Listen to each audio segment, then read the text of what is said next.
desde nuestro buen Dios.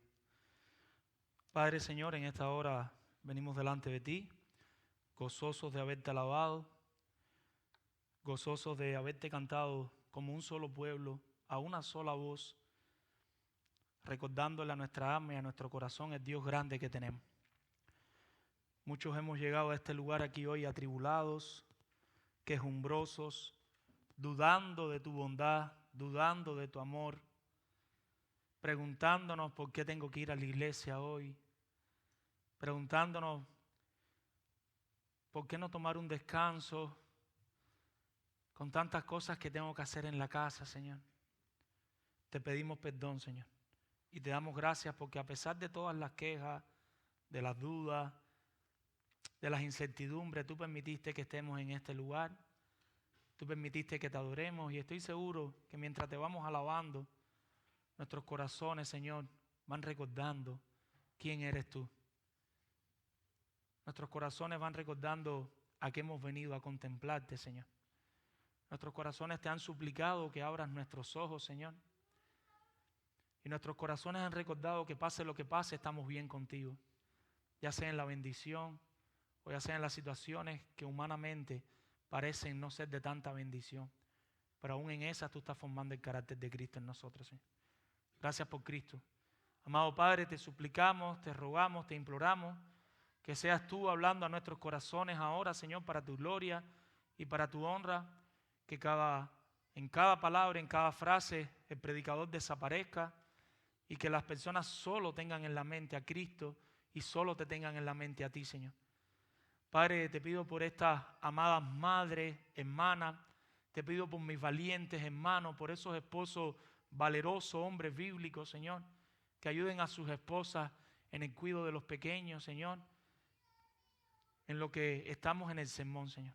Que nada distraiga la adoración, que podamos estar pendientes de nuestra familia, pero que podamos concentrarnos en ti, Señor. Que podamos tener gracia con aquellos que tienen niños pequeños, con aquellos que quizás están un poquito más estresados que personas ya adultas que pueden sentarse a disfrutar toda la palabra, Señor. Te rogamos por nuestros hermanos, Señor. Susténtalos y gracias por sus vidas, por el esfuerzo que están haciendo, Señor. Danos sabiduría en el futuro, cómo podemos ser de más bendición para la familia y para toda la iglesia. Tú puedes hacerlo, Señor. Habla a nuestros corazones, Señor. Habla a nuestros corazones. Habla a nuestras vidas. Quita la pared de bloque que levantan nuestros corazones en contra de tu palabra. Que ni el orgullo ni nada, Señor, empiece a levantar argumentos y que Cristo sea exaltado. Que el hombre sea humillado y que Dios se lleve toda la gloria. En el nombre de Jesús. Amén. Y mis hermanos, tuvimos domingo pasado, estuvimos hablando del pecado en Génesis, hicimos una pequeña pausa.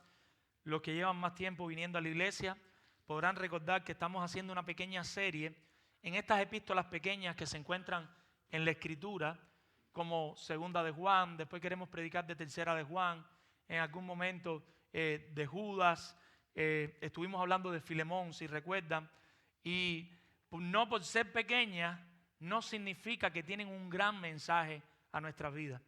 Y en lo personal yo lo estoy disfrutando mucho, a medida que las estudio, a medida que las veo, digo, wow, cuántas verdades a veces uno lee en la premura, en los afanes, y no le saca el mayor provecho a las Escrituras. Llegamos aquí a Segunda de Juan y tenemos una situación específica y hoy vamos a estar en el centro de la situación que estaban atravesando estos hermanos. No sé si usted tiene pequeños en casa, los que lo tienen, quizás el domingo en la mañana es una odisea buscando muñequitos cristianos. Como padre, uno quiere que nuestros hijos, por lo menos el domingo, vean unos muñequitos cristianos y como mismo nosotros escuchamos predicaciones, alabanzas, estamos hablando en familia de las cosas del Señor para preparar nuestros corazones para adorar al Señor. Nosotros queremos que ellos también de alguna manera se vayan conectando ahí con Dios en sus corazones y tenemos un problema. Cuando empezamos a buscar muñequitos cristianos, no todos son recomendables. Por la gracia de Dios, quizás ustedes han oído hablar de unos muñequitos que se llaman Superbook. Y por la gracia de Dios, Superbook, aunque no estemos de acuerdo con algunas cosas, hacen un gran esfuerzo en muchas cosas que podemos sacarle provecho, pero como padres debemos estar pendientes a nuestros hijos, porque si ellos aprenden algo erróneo, no es culpa de ellos, Es culpa de nosotros que somos los padres y no estamos pendientes de supervisar lo que ven nuestros hijos. No estamos pendientes de lo que está entrando en la vida de nuestros hijos. Hay otros muñes muy divertidos, en ocasiones en el carro, por lo divertida que es la música, cantamos las canciones cuando voy con los niños, y quizás ustedes lo han oído, se llaman Pequeños Héroes. Pequeños Héroes tienen unas canciones muy dinámicas, muy alegres, con ciertas verdades, pero con otras cosas que no son verdades. Y una vez más, ¿en quién cae la responsabilidad? En nosotros los padres.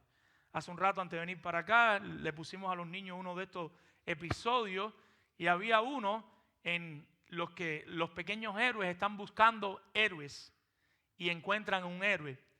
En los pequeños héroes te enseñan que David es un héroe, que Sansón es un héroe, que podemos poner diferentes nombres de personajes bíblicos que son héroes.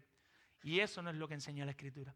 La Escritura enseña que nosotros tenemos un solo héroe y ese héroe se llama Jesucristo. Y nuestros hijos tienen que entender eso. Nuestros hijos no deben querer ser como Sansón o ser como David o ahora se me olvidaron todos los nombres o como Samuel o como Abraham. Nuestros hijos deben querer ser como Cristo. Pero de pequeño ese mensaje entra, nosotros no estamos pendientes y puede ser mucho en más que se produzca en sus vidas. Oremos que Dios levante más hombres y mujeres con la capacidad de crear y que puedan hacer muñes cristocéntricos, más alabanzas cristocéntricas para niños. Quizás hasta aquí de la iglesia el Señor mueve a alguien. Mis hermanos, si nosotros debemos estar pendientes de esos pequeños detalles con nuestros hijos, ¿cuánto más no deberíamos estar pendientes a las herejías que llegan a nuestra familia y que llegan a nuestra iglesia? Ya no estoy hablando de elementos sutiles, de cosas que se pueden explicar con el tiempo. Estoy hablando, cuando utilizamos la palabra herejía, de cosas que si entran a tu hogar o entran a la iglesia, la destruyen completamente. La secan, la disecan, la desbaratan, la dañan, la destruyen. Póngale todos los adjetivos, todos los sinónimos que usted le quiera poner. Debemos estar pendientes de las falsas enseñanzas que puedan entrar a nuestros hogares o que puedan entrar a la iglesia. En medicina hay una parte específica cuando uno está estudiándose las infecciones que se llaman los virus. Y nosotros aprendemos estudiando los virus cómo los virus pueden cambiar. Y un mismo virus puede hacer como si fuera una mutación, un cambio, y el mismo virus puede afectar de maneras diferentes. Nosotros hace poco tuvimos la variante del coronavirus y nuestros organismos por diferentes cosas llega un momento que crean una defensa. Entonces este virus, que es muy inteligente, él cambia y se ramifica con otros nombres, el mismo virus con algunos pequeños cambios, y vuelve a dañar nuestro organismo. Y hay un momento que uno dice, no tengo cómo parar los virus. Le hemos puesto por título a este sermón, después van a entender por qué le estoy diciendo esta segunda parte de los virus, Andando con Cristo. Nosotros tenemos el mismo título, solo hemos dividido el sermón en varias partes para sacarle mayor provecho. Hoy sería Andando con Cristo y es la tercera vez que predicamos de ese sermón. Nosotros le hemos dicho como congregación a la luz de este texto que Cristo debe ser el centro del caminar del creyente para que reciba su recompensa completa. Cristo debe ser el centro del caminar del creyente para que este creyente reciba su recompensa completa. Y ahorita vamos a estar hablando qué cosa es la recompensa completa. Nosotros como cristianos somos muy prontos a desviarnos de que Cristo sea el capitán, el timonel, el jefe, el gobernante de nuestras vidas. Hay muchas cosas en esta vida, si somos sinceros, si somos humildes, que le roban a nuestros corazones el centro a Cristo. Nuestros corazones se desvían con mucha facilidad. Por cualquier cosa nosotros quitamos el lente de Cristo y quitamos el lente de lo que le agrada a Dios y nos desviamos en diferentes cosas. Lo más triste es que no lo queremos reconocer a veces. Porque si lo hiciéramos, dijéramos, de verdad, estoy luchando con esto, ora por mí. Pero a veces pasa, Cristo no está en el centro de nuestra vida o lo estamos echando a un lado, pero no buscamos ayuda, no pedimos oración y no lo reconocemos. Ahora, ¿qué pasa? ¿Qué sucede cuando Cristo es el centro de nuestro corazón? ¿Qué pasa cuando tú despiertas y tú dices, he estado bobeando hasta ahora mismo? He estado haciendo lo que no debo hacer. Yo quiero que Cristo empiece a ser el centro de mi vida. Yo quiero ponerme para las cosas. Yo quiero empezar a coger el cristianismo en serio. Yo quiero empezar a tomar este caminar cristiano no como una película de ficción, no como una cosita ahí porque yo soy cristiano y entonces no soy católico, no soy musulmán, sino que me tocó ser cristiano, imagínate. Yo hago lo que hacen los cristianitos, yo leo la Biblia, voy a la iglesia, oro. No, una relación personal, centrada en Cristo. Una relación donde el cielo es real, donde el infierno es real, donde la salvación es real, donde tu vida debe ser completamente entregada a Jesucristo. ¿Qué va a pasar en una vida así? ¿Qué sucede en una vida que empieza a contemplar que Cristo debe ser el centro de su vida? Lo primero que va a pasar en una vida así es que este creyente empieza a andar en la verdad. El creyente empieza a caminar en la verdad. Y estuvimos viendo los versículos del 1 al 4. Para estos creyentes que aman la verdad, que conviven en la verdad, ellos van a apreciar la palabra del Señor. Ellos van a apreciar las verdades bíblicas. Ellos van a tomar la Biblia en serio. La Biblia va a pasar de ser un libro de cama, la Biblia va a pasar a ser otro libro, a ser el centro de nuestras vidas, a ser el libro que necesitamos en nuestras vidas para que transforme nuestros corazones. Cuando estemos leyendo la Biblia, vamos a estar más pendientes, vamos a estar suplicándole a Dios, habla mi vida, ¿qué me quieres decir? Mira la situación que tengo. Y la Biblia no va a ser otro artículo más decorativo en la casa. En una iglesia así, estas personas cantan la Biblia. Estas personas leen la Biblia, estas personas oran la Biblia, y era lo que estaba pasando en esta iglesia. Ahí en Juan, cuando usted lee los versículos del 1 al 4, usted se puede percatar que estos creyentes andaban en la verdad. Pero ojo, la verdad no era para tener meros conocimientos. Estamos en la época de las redes sociales. Antes no sabíamos nada. Los que venimos de otros países no teníamos un diccionario bíblico, no teníamos una concordancia, no había predicaciones en YouTube. Me acuerdo un tiempo donde por la gracia de Dios, siendo estudiante de la universidad en la iglesia local que estaba más asigna a ser misionero, tengo que estar en una pequeña misión con unos abuelitos allí predicándole la palabra. Tenía que llevar un sermón domingo tras domingo y yo no tenía nada para preparar mi sermón. Lo único que tenía era un diccionario Cervantes para ver qué decía la palabra y qué significaba en español, porque hay palabras que uno no sabe lo que significan. Y aún ahí Dios se glorifica. Pero a donde voy, tenemos tantos recursos y estamos en la era del conocimiento y conocemos tanto, pero el conocimiento no transforma nuestra vida. Y yo me muero cuando veo personas que predicación, pero su vida no cambió. Y digo, ¿qué está pasando? Hay un problema de la mente al corazón. Todo lo que está llegando aquí no está bajando aquí y se queda en mero conocimiento. Y por eso empezamos a discutir y empezamos a fajarnos y empezamos a centrarnos en las cosas que no tenemos que centrarnos. Empezamos a hacer grupos en la iglesia, a murmurar, a hacer divisiones. No, porque mira, mi grupito es el grupito de los tacachacas chequichacas y el grupito tuyo es el de los tracatracas. Y nos perdemos lo más importante, que es que la palabra de Dios debe transformar nuestros corazones. ¿Qué fue lo que pasó en estos creyentes? Cuando usted llega al segundo punto, versículos 5 y 6, estos creyentes que empezaron a poner a Cristo como el centro de su vida, ya no solo andaban en la verdad, ya no solo estudiaban la verdad, sino que estos creyentes ahora andan en amor. La verdad transformó su manera de ver las cosas. Ahora estos creyentes aman a Dios y estos creyentes aman a sus hermanos. Estos creyentes sienten por sus hermanos, padecen por sus hermanos. No solo están ahí que mi equipito, mi grupito, mi gentica, sino que todos los hermanos ellos lo aman. Ellos quieren ser parte de todos los hermanos. Ellos quieren ser parte de la iglesia local de Cristo. ¿Y qué es lo que dice el apóstol Juan? ¿Qué le dice? Le dice que se amen unos a otros. Versículo 5 al final, que nos amemos unos a otros. Y lo que está hablando aquí es de un amor mutuo, no recíproco. Un amor mutuo, no recíproco. ¿Y cuál es la diferencia? Que en el amor recíproco tú amas si te aman. Si tú me amas, te amo. En el amor mutuo yo te amo aunque tú no me ames. Y la otra persona te ama aunque no la ames. aunque no la ames de la manera que quiere que la ames, aunque no reciba todo lo que quiere recibir. Y a él los hombres estuvimos hablando de eso, de cómo el Señor manda a los hombres. Efesios capítulo 5, lo vimos 3 veces repetidas: amen a sus esposas, amen a sus esposas, amen a sus esposas, aunque su esposa sea la mujer más terrible que existe en la tierra. Dios nos está llamando a amar a nuestras esposas. Asimismo debe ser entre creyentes. Aunque el otro creyente sea el más terrible que hay en la iglesia, ¿quién más me cae? Ese hermano. Ama a ese hermano, ese es el que más tienes que amar. Por eso es el que más tienes que orar, porque cuando no lo estás amando, no estás agradando a Dios.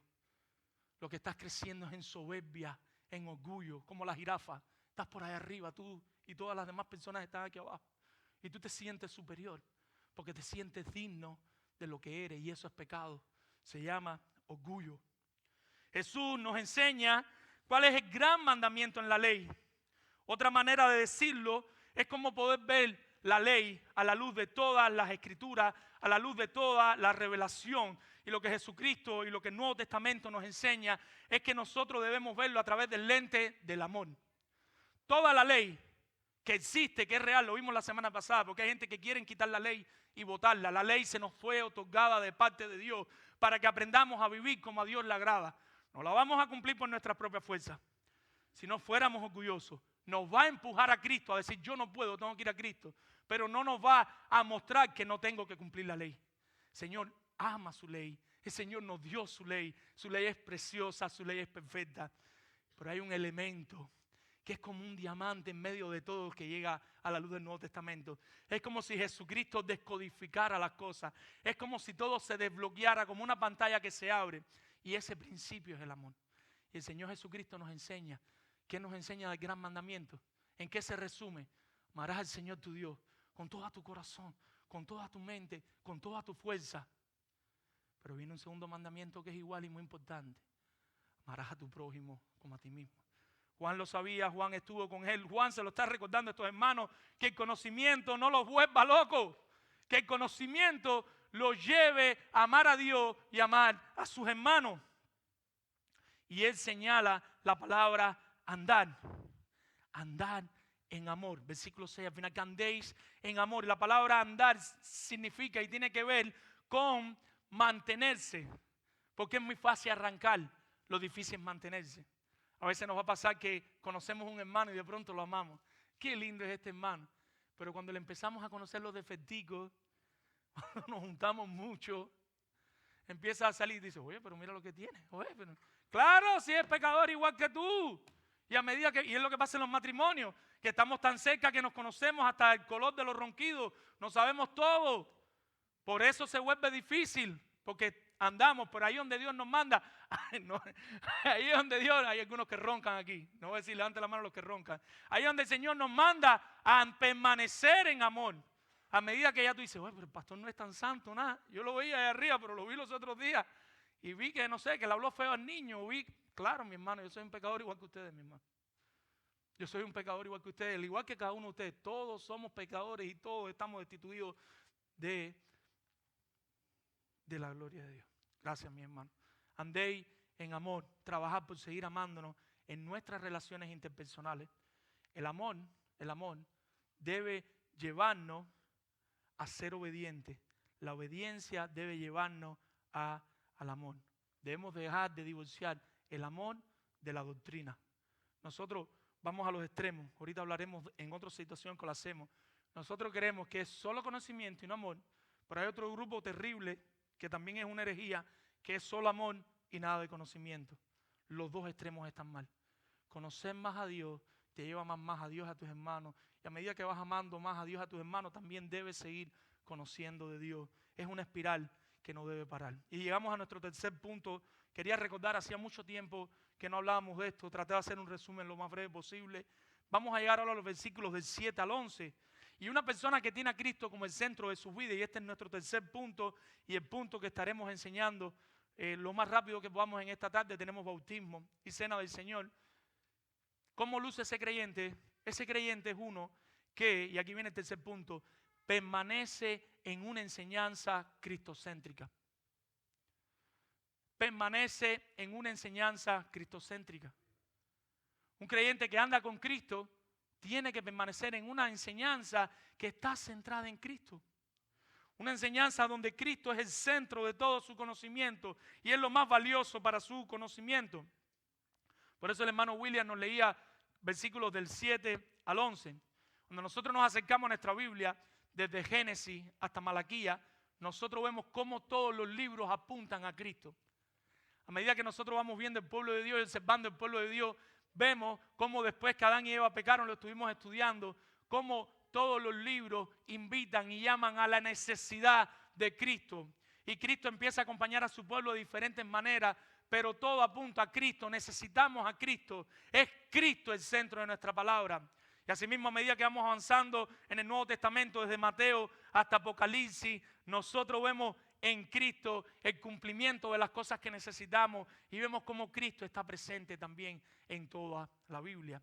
Si bien las historias de la Biblia tienen sus aspectos particulares que le podemos sacar provecho, pero no hay un solo libro de la Biblia que no está apuntando a Cristo.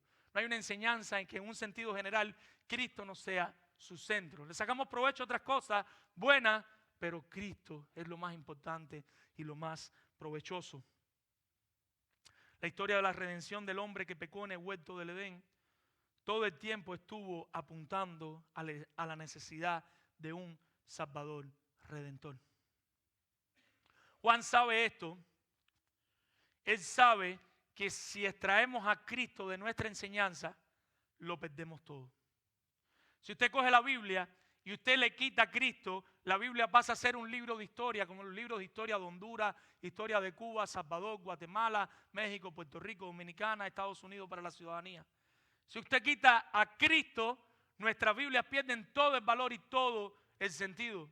Lo que tenemos es un libro de historia, un libro de geografía, pero no tenemos el libro de Dios, porque el libro de Dios está centrado en Cristo. Pero nosotros sabemos que solo quitar a Cristo no es un peligro. Quitar una esencia de lo que Cristo es puede ser aún más peligroso. Porque si tú quitas a Cristo, algunos que son cristianos se alarmarán.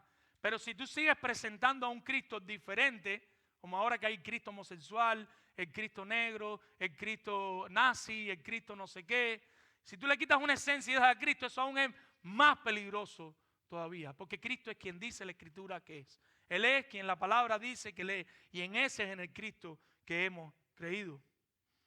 Por eso les advierte a estos amados hermanos. Y vamos a leer el versículo 7 para ver qué les advierte. Porque muchos engañadores han salido por el mundo. Y aquí está la herejía de ellos. No necesariamente la que estemos luchando nosotros, pero también vamos a luchar. Pero la que estaban pasando ellos es que había un grupo que no confiesan que Jesucristo ha venido en carne.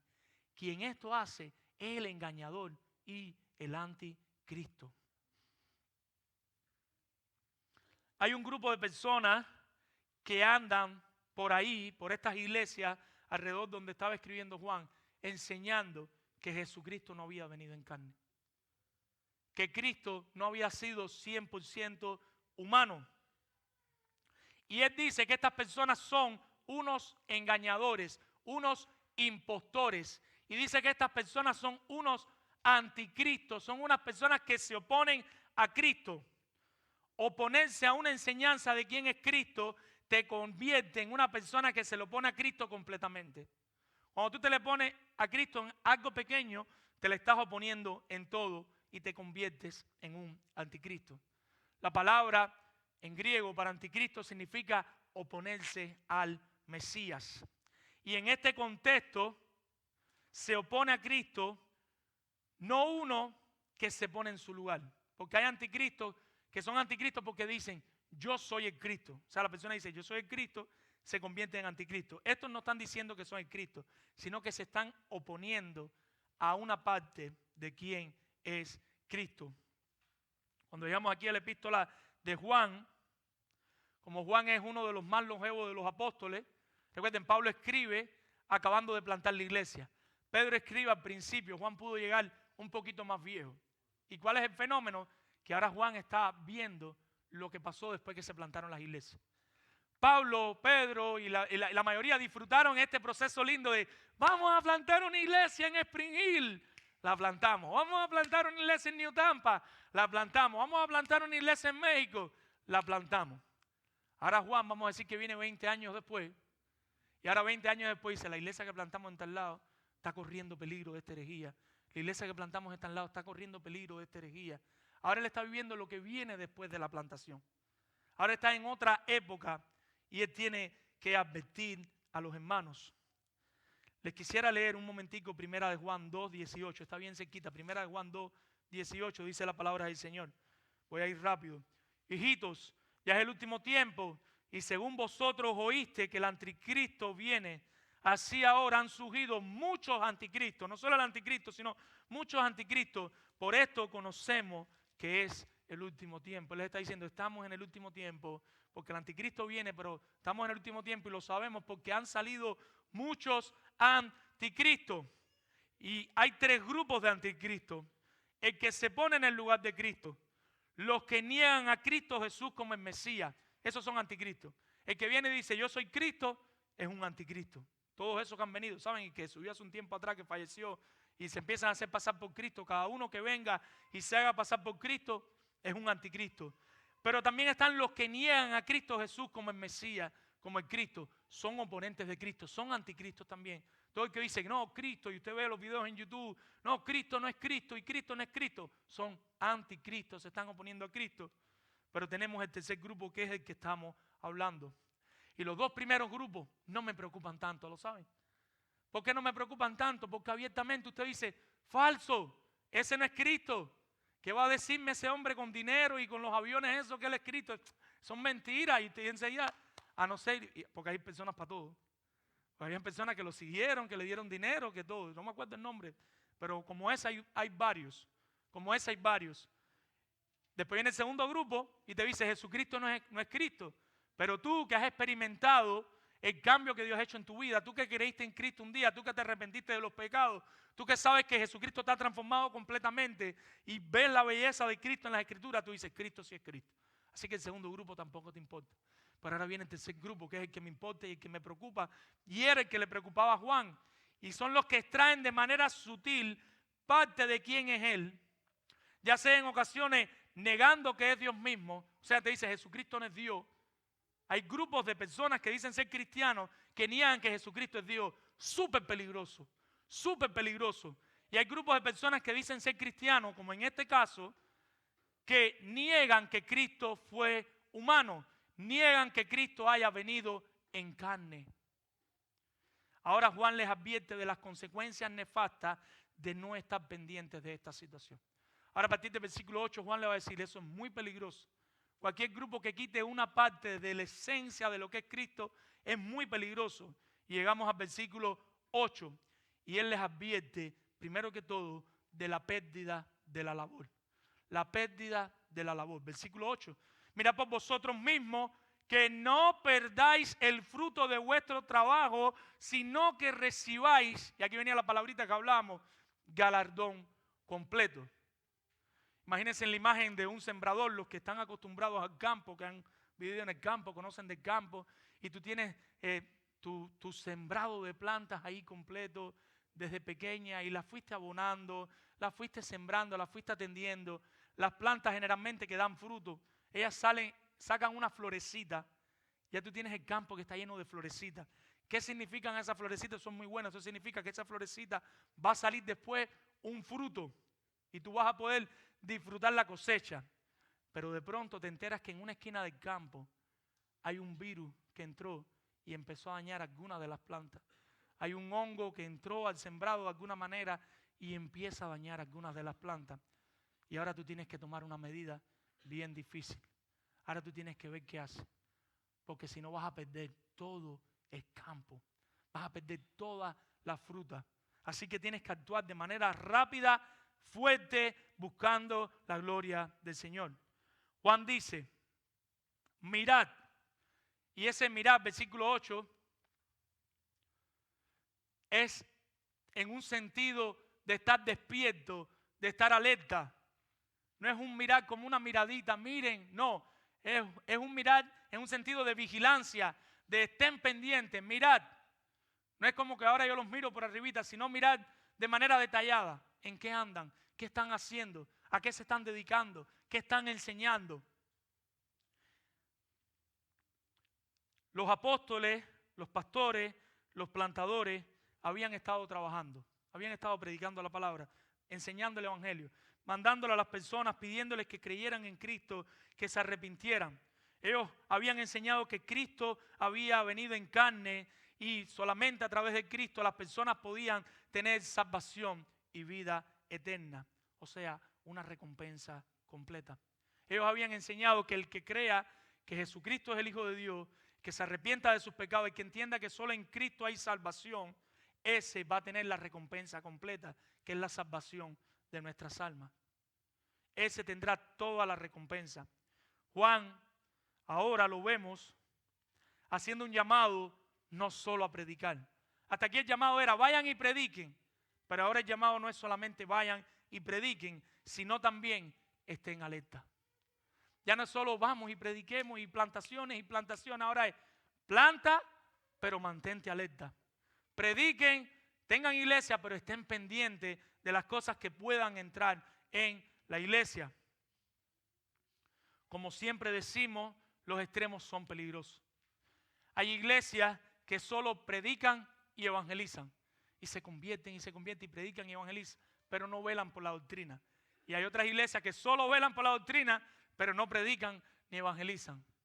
Los extremos son peligrosos. Hagamos todas las cosas, evangelicemos, prediquemos, plantemos, pero también estemos pendientes. Y por supuesto que es mucho trabajo. Y llegamos al versículo 9. ¿Y cuál es la advertencia que vamos a ver en el versículo 9? Advierte de quiénes son los verdaderos creyentes. ¿Quiénes son los verdaderos creyentes? Y lo hace de una manera sencilla. Y dice, muy fácil, miren qué facilito. Cualquiera que se extravía y no persevera en la doctrina de Cristo, miren qué facilito, léenlo en la Biblia, versículo 9. No tiene a Dios. Se acabó. Vámonos para la casa. Cualquiera de ustedes que no permanece en Cristo, y se desvía tras otras cosas, no es que perdió la salvación, es que nunca fue creyente. No tiene a Dios. Esa persona no tiene a Dios. El que persevera en la doctrina de Cristo, ese sí tiene al Padre y al Hijo.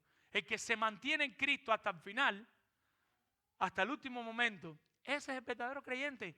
Cualquiera que se aleja de la doctrina de Cristo no es creyente. No es que perdió la salvación, es que nunca fue creyente. Y Juan lo advierte en otra parte, se fueron de nosotros porque no eran de nosotros, porque si hubieran sido de nosotros hubieran permanecido con nosotros. Y nosotros tenemos testimonio de personas que conocemos, que no entendemos. Estuvieron en la iglesia, conocieron de Cristo, se bautizaron, hoy se van a bautizar algunas personas si no se arrepienten antes que termine la predicación. Y hoy no están entre nosotros. ¿Y qué pasó? ¿Perdieron la salvación? No perdieron la salvación. Nunca fueron de Cristo. Nunca fueron de Dios. No pertenecen a Dios. Entonces, mis hermanos, que perseveren en esta enseñanza de Cristo como el héroe de nuestra fe y no nosotros mismos, ese creyente es salvo y recibe la recompensa completa.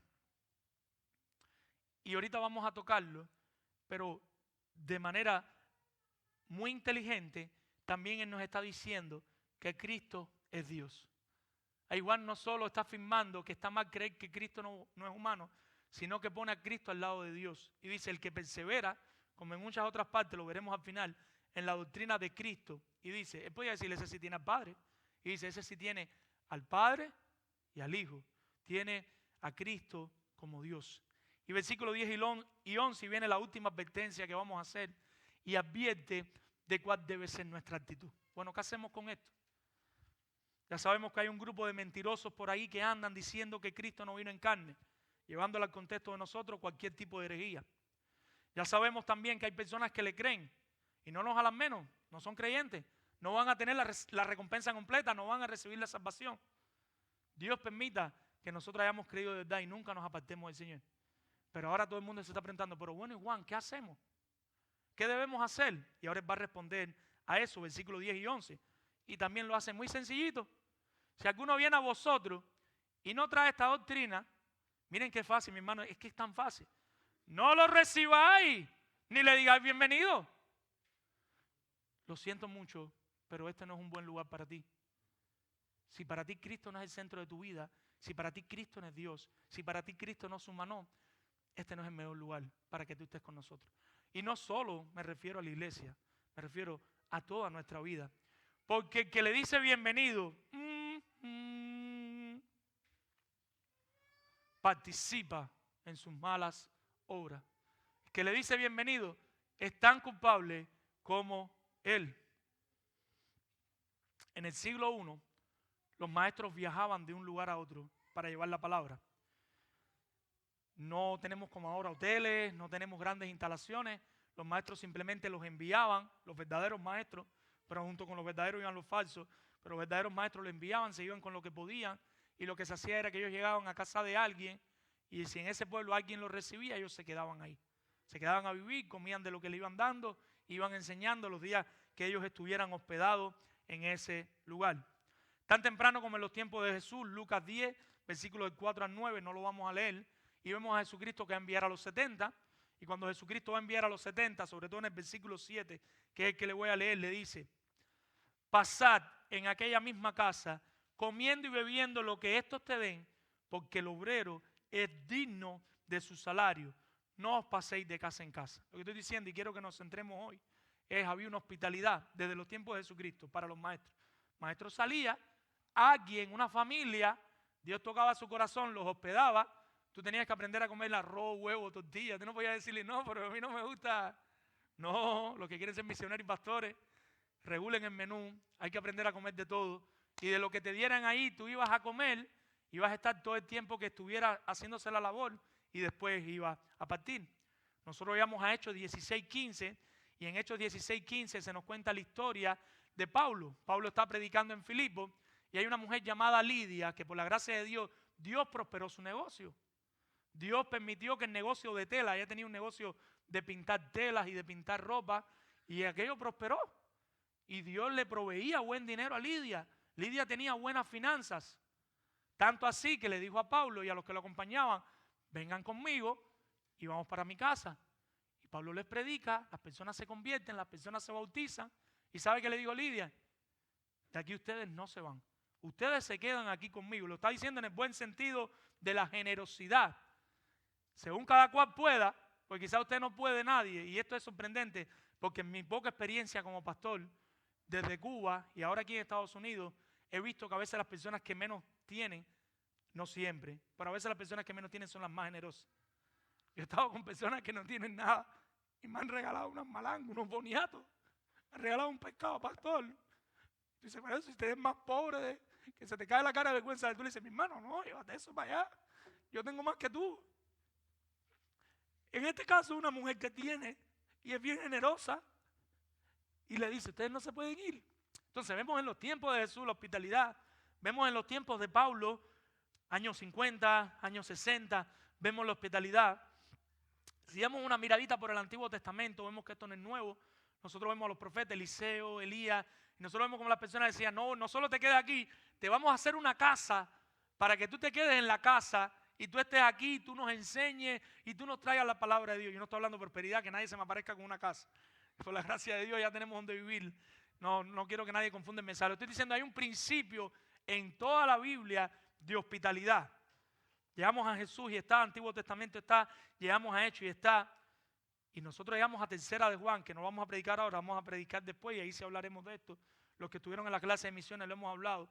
Y nosotros en Tercera de Juan, nosotros aprendemos que esto es un error y sí lo voy a corregir. La actitud de la iglesia debe ser una actitud generosa con los pastores y plantadores y misioneros. Y ellos deben estar dispuestos a pasar lo que sea. Pero ven cómo es diferente, porque nosotros ¿qué hacemos? Pero si Pablo pasó hambre y Pablo no sé qué. Eso no es lo que enseña la Biblia. Lo que le enseña la Biblia a la iglesia es siempre que puedan, a dar todo lo que puedan y a ser generosos para que el evangelio prospere y siga avanzando. Al misionero que Dios lo llamó, al pastor que Dios lo llamó, ya él le tocará cuando no haya vacas gordas seguir predicando el evangelio. Pero nosotros como que tenemos un problema en el switch y como que vemos lo malo y decimos, pero si mira aquello que quiero. Primera de Pedro.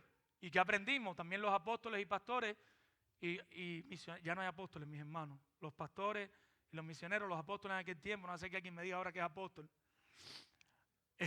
O un arcángel, que es peor. Ya vimos ahí y nos enseña también Primera de Pedro, lo aprendimos cuando lo predicamos, que no deben ser abusadores, no deben abusar de la hospitalidad de la gente. Entonces vimos que la hospitalidad bíblica no tiene que ver con tener hermanos todos los días a casa del pastor almorzando. Eso no es hospitalidad bíblica. Es hospedar personas que tienen una misión, un propósito. Y no quiere decir que usted no invite hermanos a comer. Yo, usted, todos nos invitamos los unos a otros. Pero la hospitalidad bíblica tiene que ver con el progreso del evangelio, donde el deseo de nosotros debe ser hospitalario, y los ministros, las personas que Dios use, no deben ser abusadores. Recuerda que decíamos, después de 2 o 3 días, sigue predicando. Dale para otra casa, que a no ser que te empates con una Lidia o con estos lugares donde llegaba Pablo, que las personas le decían, no, quédate aquí. Y se podía quedar 1 año, se podía quedar 6 meses, se podía quedar más tiempo. ¿Por qué estoy con todo este problema? Lo que está pasando aquí en Segunda de Juan es lo mismo. Un grupo de hermanos que estudia la palabra, que entiende la verdad y que son amorosos. ¿Qué le va a pasar a estos hermanos? A todos los maestros que vinieran, ¿qué le iban a decir ellos? Vengan y quédense aquí.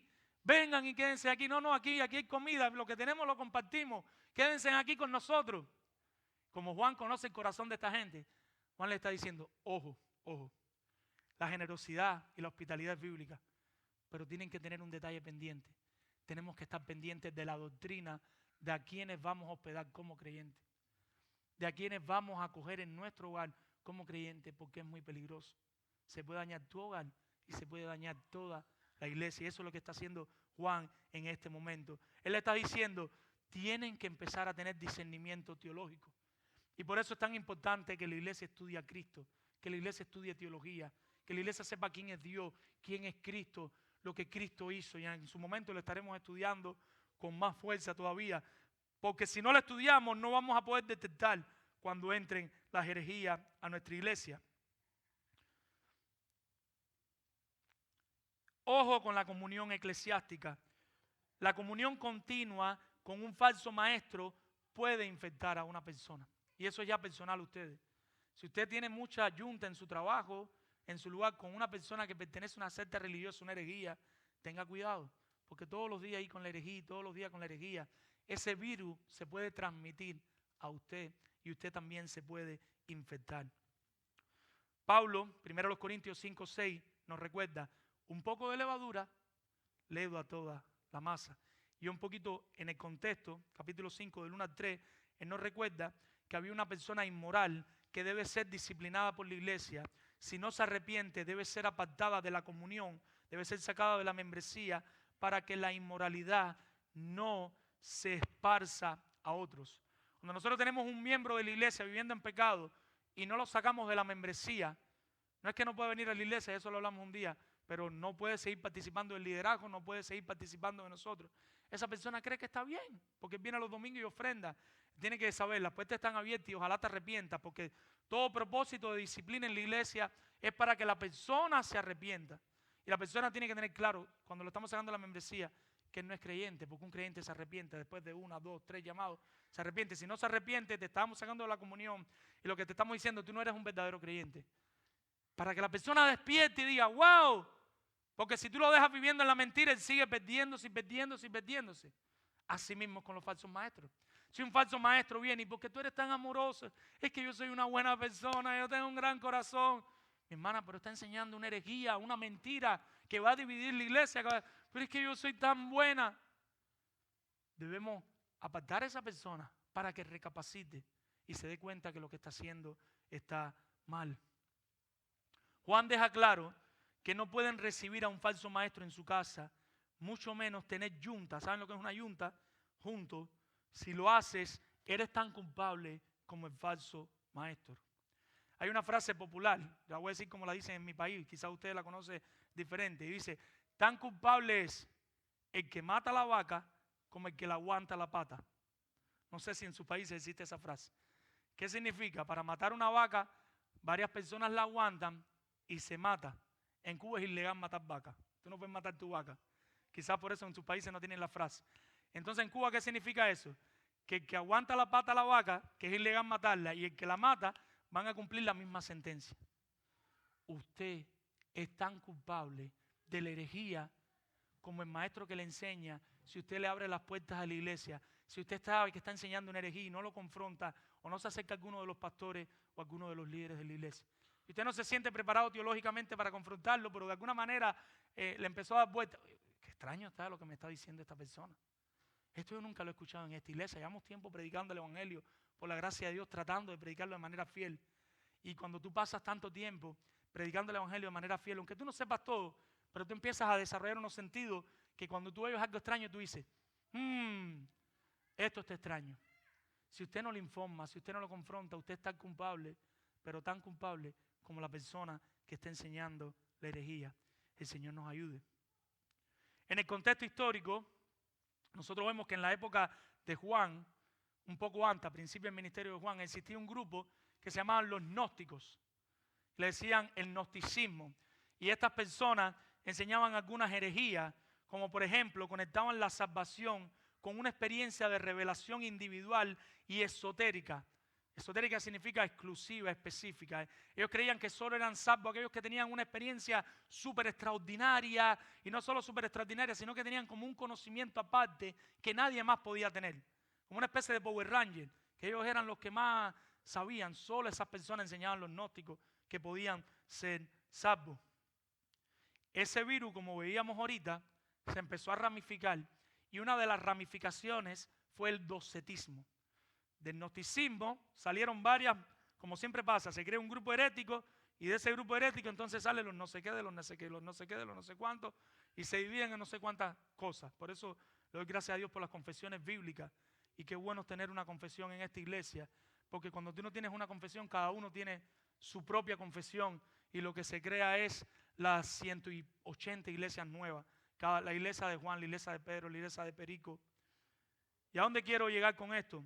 El docetismo era una falsa doctrina que negaba la enseñanza de que Cristo había venido en carne. Ellos decían, Cristo no vino en carne.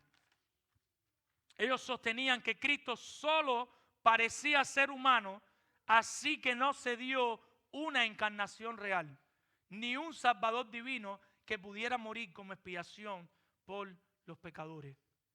En otras palabras, ellos decían que Cristo solo aparentó morir. Lo que significa esa palabra docetismo en el griego es aparentar. Ellos enseñaban, Cristo solo aparentó que murió, pero como Él no era humano, Él no murió.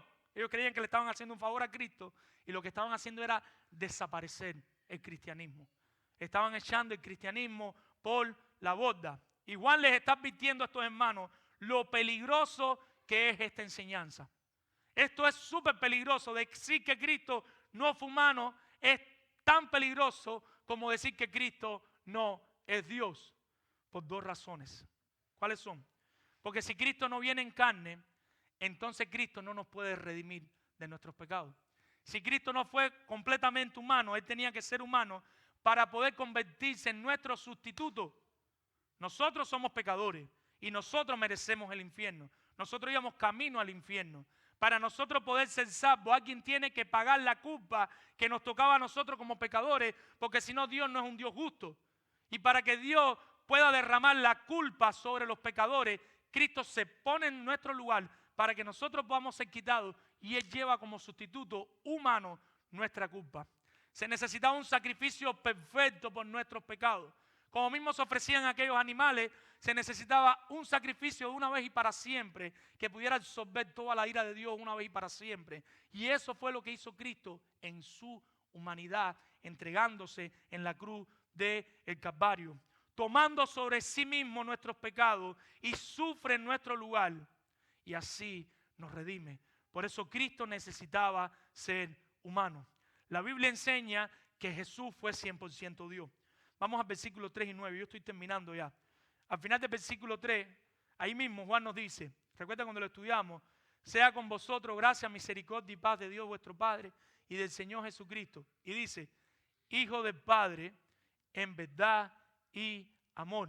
Y lo ven, el texto dice, gracia, misericordia y paz, pero lo pone en el mismo lugar, de Dios Padre y del Señor Jesucristo. En otras palabras, Él está diciendo Jesucristo y Dios son Dios. O sea, Dios el Padre, Dios el Hijo, pero son Dios. Y después, en el versículo 9, lo leímos ahorita, Él nos recuerda, cualquiera que se extravíe y no persevere en la doctrina de Cristo no tiene a Dios. El que persevera en la doctrina de Cristo, ese sí tiene al Padre y al Hijo. Para Juan no había duda, Jesucristo es 100% Dios. Pero la Biblia también enseña que Jesucristo tenía que ser humano para poder ser el sacrificio perfecto por nuestros pecados. Tenía que ser un sacrificio sin mancha, nacido bajo la ley, para poder cumplir la ley de manera perfecta en nuestro lugar. Si Cristo no hubiera sido humano, no hubiera podido cumplir con todos esos requisitos. Pero la Biblia enseña que Jesús fue humano. La Biblia enseña que Cristo lloró. La Biblia enseña que Cristo se durmió. La Biblia enseña que Cristo se cansó. La Biblia enseña que Cristo no podía estar en dos lugares al mismo tiempo. Porque como mismo Él era 100% Dios, también era 100% hombre. Y siempre vemos a Cristo en un solo lugar. Pero lo más importante, la Biblia enseña que como humano soportó un dolor real en la cruz del Calvario. Por eso le oraba: Padre, si es posible, pasa de mí esta copa. Porque Él sabía el dolor real que Él iba a sufrir, soportando toda la ira de Dios por nuestros pecados allí en la cruz del Calvario. En todos los aspectos, Cristo fue igual a nosotros, menos en que no pecó. Pero todo lo que tú estás pasando, cansancio, agonía, sufrimiento, dolor, cuando te das un golpe en un dedo, Cristo lo pasó todo. Por eso es nuestro mejor ministro. Por eso es nuestro mejor representante. Por eso es quien mejor entiende tus luchas y tus cargas y todo lo que tú estás atravesando ahora mismo. Porque en la carne, de manera real, Cristo lo pasó. Cualquiera que pasa por el mundo está luchando con cosas, mi hermano. Pero el diablo, en su mentira, cuando tú estás sufriendo, el diablo te dice: tú eres el único que está sufriendo. Y se te olvida que todos los seres humanos que estamos aquí estamos sufriendo. En momentos diferentes, con diferentes cosas, pero todos estamos pasando lo mismo. Todos estamos pasando lo mismo. Y si no, siéntese con dos personas ancianas y pregúntele en momentos de su vida cosas que pasaron. Y todas las personas luchamos con las mismas cosas. Se le imputan nuestros pecados y su justicia no fue imputada. A Él se le ponen los pecados, a nosotros se nos pone su justicia y quedamos justificados. Él recibe el juicio que le correspondía a nuestra humanidad imperfecta. Nosotros recibimos la bendición que le correspondía a su humanidad perfecta. Gloria sea a Dios. Visita que nos acompaña, que estás aquí. Y le damos gracias a Dios por tu vida. Visita que nos acompaña y quizás no eres creyente. Yo quiero preguntarte: ¿tú entiendes lo que Cristo hizo por ti en la cruz, siendo 100% humano? ¿Tú entiendes lo que costó la salvación de los creyentes? Y si quieres tú me dices: yo estoy entendiendo un poco. Yo estoy entendiendo un poco. La pregunta para ti sería la siguiente: ¿lo crees? ¿Crees que Cristo vino, que Cristo vivió y crees que Cristo murió por ti, que resucitó al tercer día y que ascendió a la diestra de Dios? ¿Crees que ahí en medio de la situación que te encuentres, la única manera de tú ser salvo no es por Alá, no es por Buda, no es por Mahoma, es solo a través de Cristo? ¿Lo crees? Y mi llamado para ti que me acompaña es que creas. Ya sea que tú vengas a un hogar cristiano y te apartaste, como quizás muchos de ellos, o ya sea que esta sea la primera vez que tú escuchas de Cristo. Yo te estoy invitando en este momento de parte de Dios y delante de Dios: cree en Cristo. Yo te estoy diciendo, te estoy animando porque el Señor me manda a hacerlo, que te llame a creer en Cristo. Ahora mismo, cree en Cristo, pon tu confianza en Cristo. Sea cual sea el problema que estés atravesando, la situación que tengas, no hay nada más importante para un ser humano que caminar con Cristo y que creer en Cristo. Pero hay algo más que debes hacer. Y lo otro que debes hacer es reconocer que eres pecador y que hasta ahora tú has estado viviendo de espalda a Dios. Hasta ahora tú estás viviendo esta vida a tu manera, sin un gobernante, sin un timonel. Tú has estado haciendo lo que quieras y te puedes dar cuenta que ese camino no terminó bien. Si eres sincero, te puedes dar cuenta que estar tú sentado en el barco de tu vida te ha llevado de mal en peor. Por lo tanto, arrepiéntete y pídele a Cristo que Él sea el capitán de tu vida, que Él sea el capitán de tu barco para que andes con Cristo. Yo no te estoy prometiendo bendición, yo no te voy a engañar, yo no te voy a dar un billete falso para que tengas la recompensa completa, la salvación del alma. Eso es lo único que te puedo regalar. No te puedo prometer otra cosa que no sea la salvación de tu alma. Los creyentes, hermanos que están aquí, hay dos preguntas que le hacemos a las personas cuando tienen la entrevista a nuevos miembros, las personas que se quieren unir a miembros. Hay varias preguntas que le hacemos, pero hay dos específicas. Una de ellas que le hacemos es que nos cuenten su testimonio de conversión. Nosotros les pedimos: cuéntanos tu testimonio de conversión. ¿Cómo te convertiste a Cristo? ¿Qué pasó en tu vida? ¿Cuál fue? ¿En qué momento fue? ¿Qué etapa? ¿Qué periodo tú identificas? Y la segunda pregunta es muy importante. Ahí es donde separamos a las personas.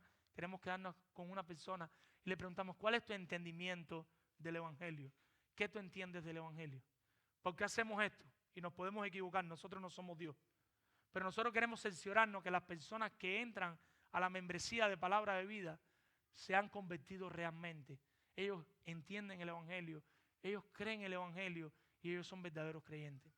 Quizás a veces nos equivocamos y puede entrar una persona que se hace pasar por creyente, se pone el traje de corderito, se corta los tarritos y con el tiempo los tarros crecen y se le cae el traje. No es culpa de nosotros. Pero como iglesia queremos hacer el mayor esfuerzo por cuidar la puerta de entrada de la iglesia. Queremos cuidar la puerta de entrada de la membresía, porque una iglesia llena de verdaderos creyentes es una iglesia donde los creyentes se aman, donde los creyentes amarán la palabra. Pero cuando hay varias personas que no son creyentes y tú las aceptas en la membresía, la iglesia sufre y puede sufrir mucho. Hoy en día las iglesias están llenas de herejía. El domingo es el día que más herejía se predica en el mundo entero por los púlpitos de las iglesias. Los púlpitos de las iglesias, esto lo quiero decir con sensibilidad, con dolor en mi corazón, con arrepentimiento, porque puede que en muchas ocasiones yo también lo haya hecho mal, y con la esperanza de que si alguien escucha este mensaje no se sienta dañado, sino animado a comenzar a hacerlo diferente. Alguien no se sienta ofendido porque somos muy prontos a ofendernos, sino que se tome unos minutos para meditar y decir, creo que lo puedo hacer diferente. Las iglesias están llenas de herejía, pero la culpa no es principalmente de los miembros, de los que aguantan la pata. La culpa es de los que matan la vaca. Los pastores y misioneros son los responsables que las iglesias estén llenas de herejía. ¿Por qué? Porque han diluido la explicación de lo que es el Evangelio. Y tenemos iglesias llenas y llenas de personas que no saben lo que es el Evangelio. Voy a darles solo 2 ejemplos, porque no tenemos tiempo, pero pudiéramos poner muchos ejemplos. Muchos ejemplos. Pero hay 2 que conocemos muy bien. Hay 2 que conocemos de primera mano, porque quizás nosotros estábamos ahí por la gracia de Dios. El Señor ha abierto nuestros ojos y podemos estar en iglesias como esta y en otras, porque esta no es la única iglesia donde se predica la sana doctrina. En otras iglesias que han abierto los ojos para entender qué es el Evangelio y han corrido por la salvación de su alma. Y una de las cosas que se predica como si fuera el Evangelio y que no es el Evangelio es esta: Dios te ama y tiene un plan maravilloso para tu vida. Y eso no significa que Dios no nos ame, porque la Biblia enseña que Dios nos ama.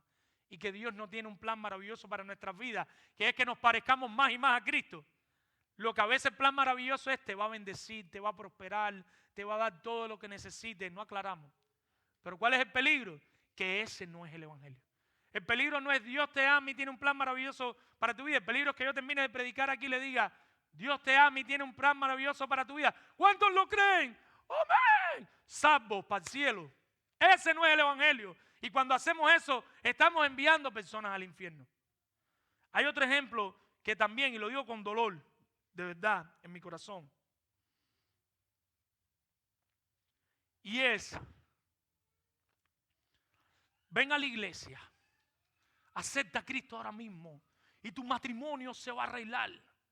Acepta a Cristo ahora y tus finanzas se van a mejorar.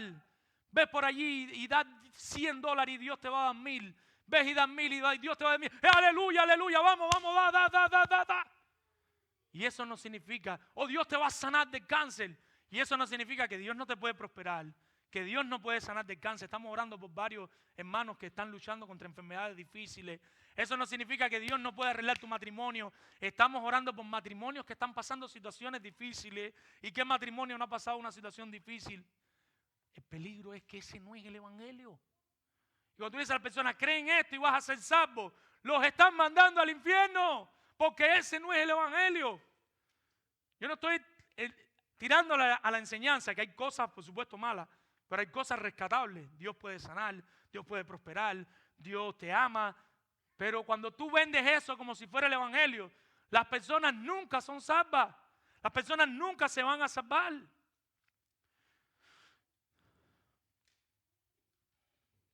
Entonces, ¿qué tenemos? Personas yendo a la iglesia, y escuche bien, personas yendo a la iglesia que creen que Dios existe. Sí, Dios existe.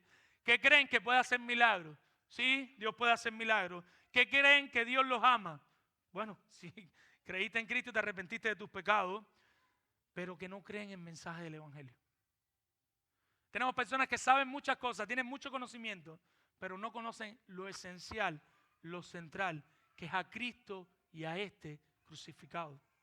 Tenemos personas que no entienden su condición de pecadores.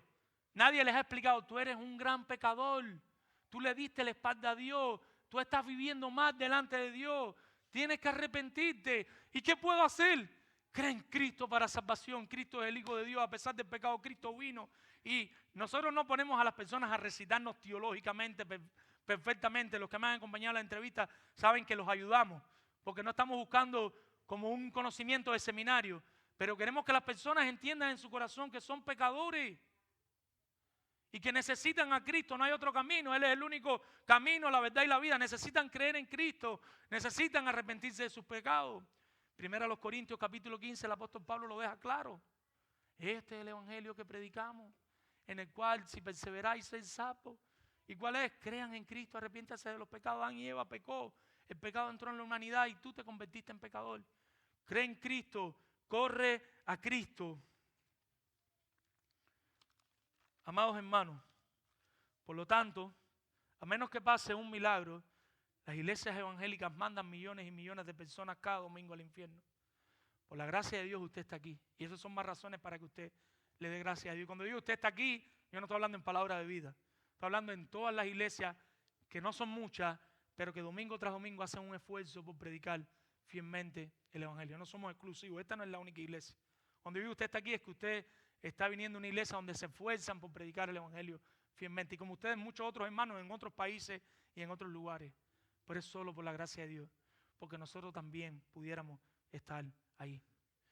Por lo tanto, pastores que se encuentran aquí, maestros que están aquí de esta iglesia, por favor, enseñen el evangelio fielmente.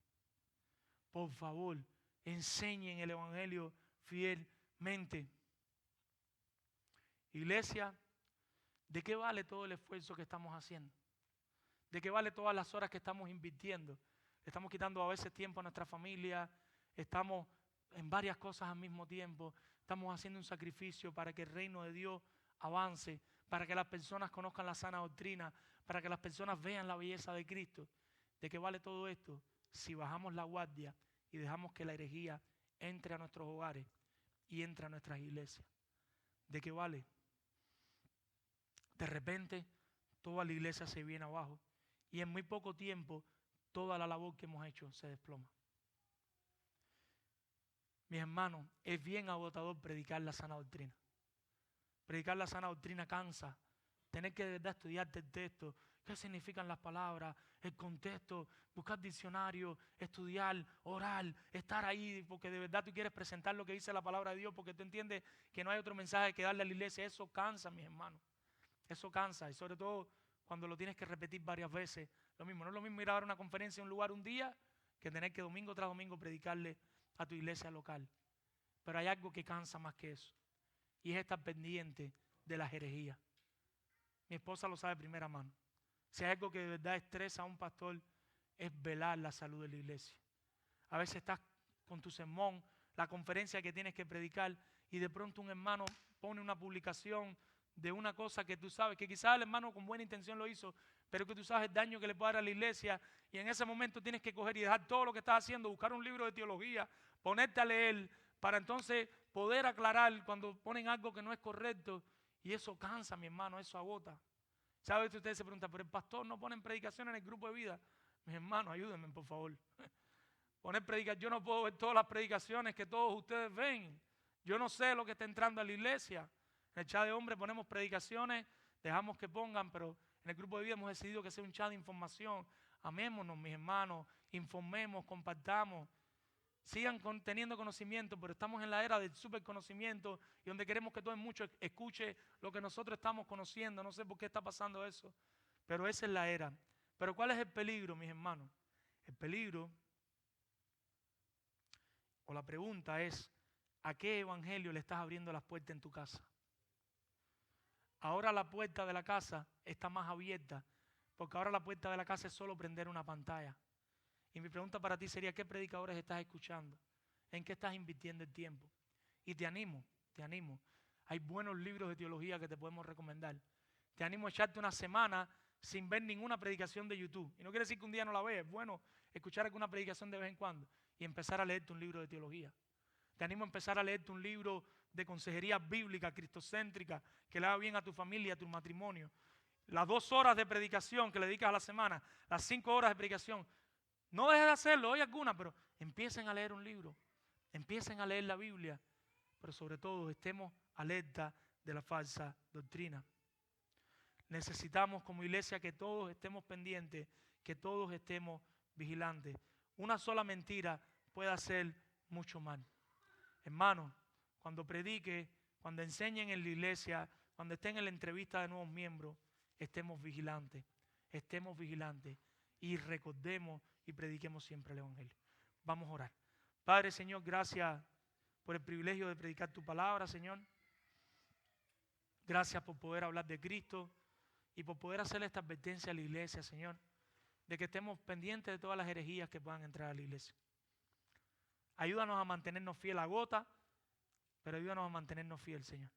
Sobre todo recordando el propósito, no es que los falsos maestros se pierdan, sino que entiendan, se arrepientan y puedan venir delante de ti y puedan conocerte también. Eso es nuestro mayor propósito, cuidar a la iglesia y que esas personas también te puedan conocer. Anímanos, esfuérzanos. Sé con nosotros en nuestros hogares. Ayúdanos no solo poner a nuestros niños delante del televisor.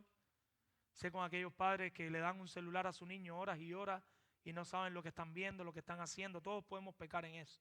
Todos podemos pecar. Solo alértanos.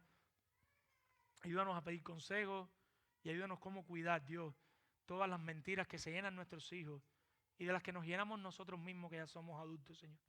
Ayúdanos a pasar más tiempo en oración, leyendo la Biblia, leyendo un buen libro y quizás un poquito menos de tiempo viendo predicaciones y cosas que son buenas, Señor, pero que quizás no van a aportar tanto a nuestra vida, Señor. Ayúdanos a hacerte fiel, Señor. Ayúdanos no solo a aprender, sino a vivir lo que aprendamos, Señor. A llevar la enseñanza a la práctica, a amarnos los unos a los otros y siempre permite que en esta iglesia, por favor, por los méritos de Cristo, se predique con Cristo en el centro. Que Cristo sea el centro del caminar de cada uno de mis hermanos que está aquí hoy. Te ruego, te suplico que Cristo sea el centro del caminar de los hermanos que se van a bautizar ahora, que de ellos estén conscientes que Cristo es el dueño de sus vidas, Señor, antes de entrar al agua del bautismo, Señor. Confiamos en ti y esperamos en ti. En el nombre de Jesús. Amén.